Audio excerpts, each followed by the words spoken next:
Hi everyone, namaste and welcome to Pure Science. हम लोग solve कर रहे हैं सीजी टेट 2020 के क्वेश्चन पेपर को। मॉर्निंग शिफ्ट वाला क्वेश्चन पेपर है यह। तो इसमें हम सॉल्व करेंगे फिफ्थ पार्ट, है ना, इन्वायरमेंटल एजुकेशन, मतलब पर्यावरण अध्ययन का जो क्वेश्चन है इसको। ठीक है, तो यह सॉल्व पेपर है, मतलब कि जो व्यापम ने आंसर लिया है और इसका रिजल्ट जारी कर दिया है, डिक्लेयर कर दिया है, उसके बाद जो है हम एक क्वेश्चन पेपर को सॉल्व कर रहे हैं।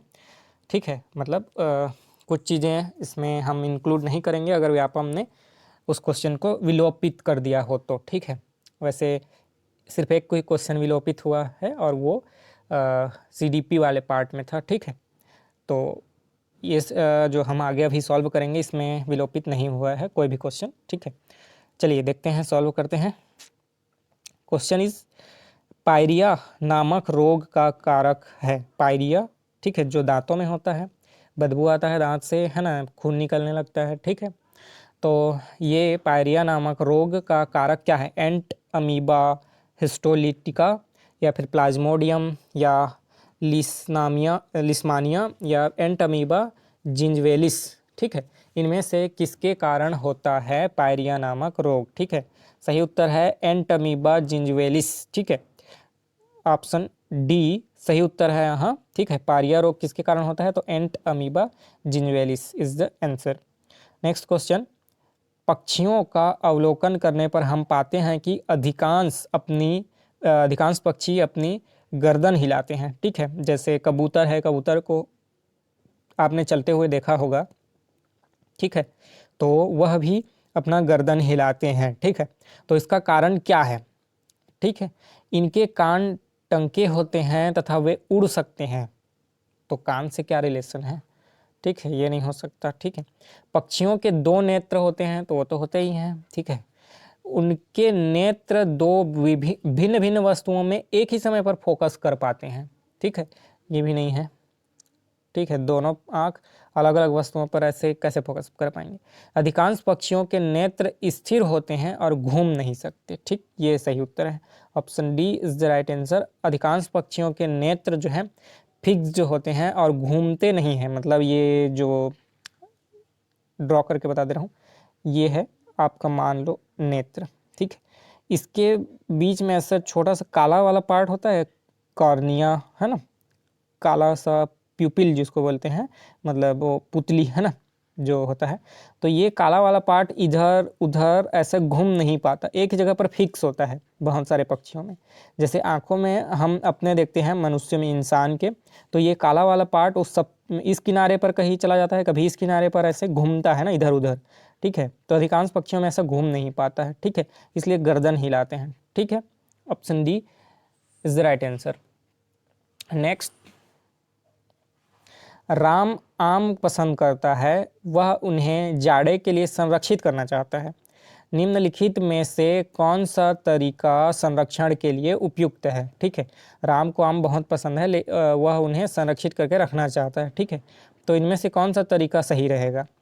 जूस तैयार करके उसे वायुरोधी डिब्बों में संचित करना, या उसे प्लास्टिक के बैग में रखना, या रेफ्रिजरेटर में संचित करके रखना, या अचार एवं आम पापड़ बनाना।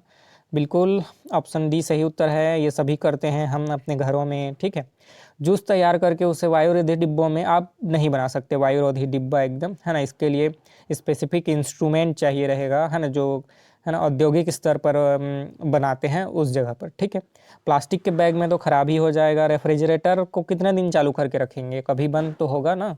ठीक है, तो ये भी यहाँ संचित करना संभव नहीं है। इसका लिए बेस्ट तरीका है अचार बना देना एवं आम पापड़ बना देना उसका। ठीक है, सूखा आम को कैरी काट करके उसको सूखा कर देना। ठीक है, या फिर अचार बना देना। ठीक है, तो ये दोनों तरीके बेस्ट हैं। ठीक है, option D is the right answer. अगला प्रश्न है, व्यक्तिगत परिवार प्रणाली के तेजी से बढ़ने का कारण क्या है? ठीक है, इंडिविजुअल फैमिली, व्यक्तिगत परिवार प्रणाली, है ना, जिसमें ज़्यादा संख्या में मेंबर्स नहीं होते हैं।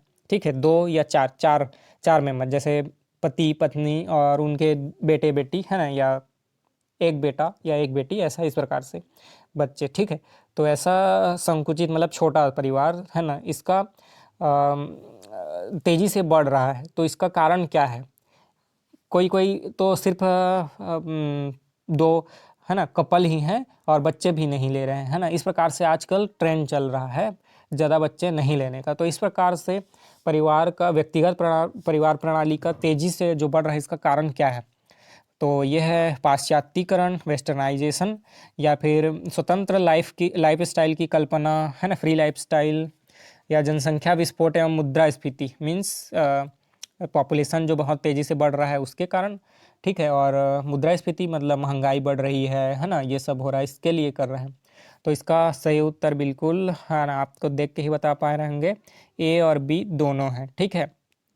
पाश्चात्यीकरण भी हो रहा है, वेस्टर्नाइजेशन हो रहा है, वेस्टर्न कल्चर को देख करके लोग हो रहे हैं प्रभावित, और लाइफस्टाइल, है ना, अच्छी लाइफस्टाइल, फ्री लाइफस्टाइल की कल्पना भी कर रहे हैं, ठीक है। मतलब कि बच्चे नहीं होने से या कम होने से स्वतंत्र हम हो रह सकते हैं, घूम फिर सकते हैं, कहीं जा सकते हैं, कुछ भी करना चाहे तो कर सकते हैं, ये आजकल ट्रेंड चल रहा है, ठीक है। जनसंख्या विस्फोट तो हो रहा है, लेकिन पैसे का या उसका इतना टेंशन नहीं है लोगों को, ठीक है। तो ये नहीं होगा आंसर, ए और बी दोनों है, ठीक है।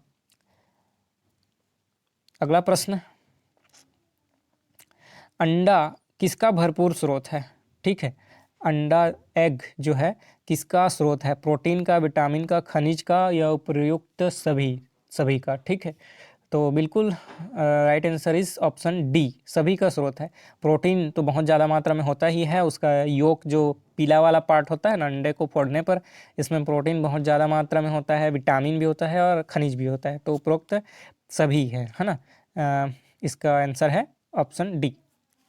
अगला प्रश्न, मैलिग्नेट टर्निशियन मलेरिया रोग का रोगजनक कौन है? ठीक है, मैलिग्नेट टर्सियन, है ना, मलेरिया, टर्सियन मलेरिया, इस प्रकार का जो रोग होता है यह किसके कारण होता है? प्लाज्मोडियम मलेरी, यानी मलेरिया के लिए तो प्लाज्मोडियम मलेरी ही होता है, ठीक है, जानते हैं, लेकिन ये कुछ अलग है। मैलिग्नेट टर्सियन मलेरिया है ना ये, है ना, तो ये नहीं है। प्लाज्मोडियम ओवेल, ये भी नहीं है।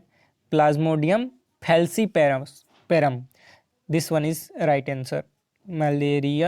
Mullerian, sorry, malignant tertian malaria नामक रोग प्लाज्मोडियम फैल्सीपेरम के कारण होता है। Option C is the right answer. Next question है, इनमें से क्या मानचित्र को पढ़ने के लिए आवश्यक कौशल होना चाहिए? है ना, मानचित्र, किसी मानचित्र को पढ़ना है तो इनमें से क्या चीज़, है ना, आवश्यक कौशल होना चाहिए? उत्कृष्ट संचार कौशल, अभिव्यंजक क्षमता बाहर निकालने के लिए, ठीक है, या फिर एक ग्लोब पर गढ़ना और स्केच, है ना, को प्रदर्शित करने के लिए, है ना, इसकी क्षमता होनी चाहिए, या फिर स्थानों, दूरी और दिशा के सापेक्ष स्थिति समझने की क्षमता। तो ये बिल्कुल सही है।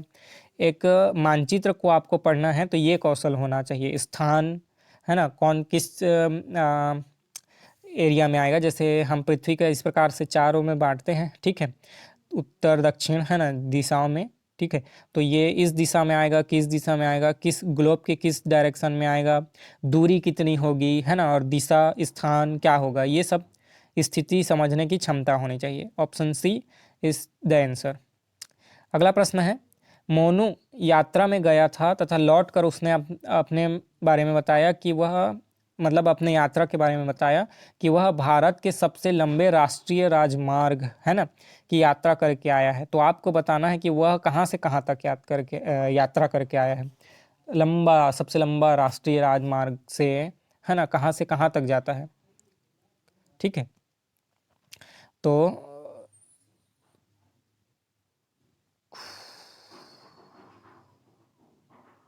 एक मिनट, मिस्टेक है इसमें, मैंने ये ध्यान नहीं दिया कि ये राजमार्ग है कि रेल मार्ग है, ठीक है, राष्ट्रीय, लेकिन राष्ट्रीय शब्द है तो राष्ट्रीय रेल मार्ग तो नहीं होता, राष्ट्रीय राजमार्ग ही होगा, ठीक है। तो कौन सा राष्ट्रीय राजमार्ग सबसे लंबा है? ठीक है, देखिए ये एग्जैक्ट आंसर इसका मेरे को भी नहीं पता, कौन सा राष्ट्रीय राजमार्ग सबसे लंबा है।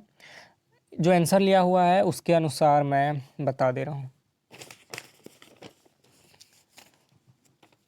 ठीक है, तो सबसे लंबा राष्ट्रीय राजमार्ग आंसर है इसमें लद्दाख से तमिलनाडु। ठीक है, लद्दाख से Tamil Nadu, option A is the right answer. ठीक है, लद्दाख से तमिलनाडु सबसे लंबा राष्ट्रीय राजमार्ग है। ठीक है, लद्दाख जम्मू कश्मीर मतलब सबसे ऊपर में उत्तर दिशा में है। ठीक है, और वहाँ से कन्याकुमारी सबसे दक्षिण में भारत के। ठीक है, सॉरी तमिलनाडु सबसे दक्षिण में।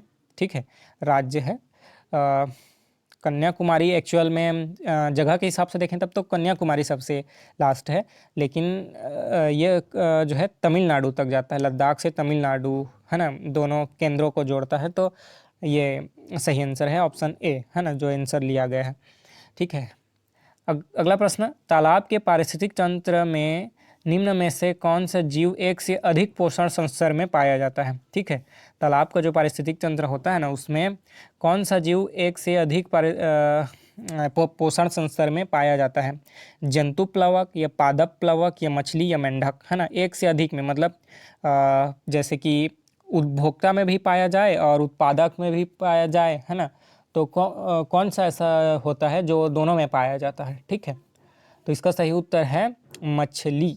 ठीक है, उत्पादक में भी सॉरी उपभोक्ता में भी पाई जाती है और उसको खा करके मतलब वो दूसरे लोग जैसे मनुष्य है उसको भी खाता है ना, तो वो उपभोक्ता उत्पादक में भी आती है। ठीक है, उपभोक्ता में भी और उत्पादक में भी, क्योंकि मछली स्वयं किसी छोटे छोटे कीटों को खा जाती है, मतलब छोटे छोटे जीवों को जो पानी में रहते हैं उनको। ठीक है, तो मछली है, option C is the right answer. ठीक है, फिर अगले जो प्रश्न हैं इनको अगले वीडियो में हम हल करेंगे। ठीक, किसी भी प्रकार की कोई क्वेश्चन हो, क्वेरी हो तो आप पूछ सकते हैं। मिलते हैं अगले वीडियो में। नमस्ते, धन्यवाद।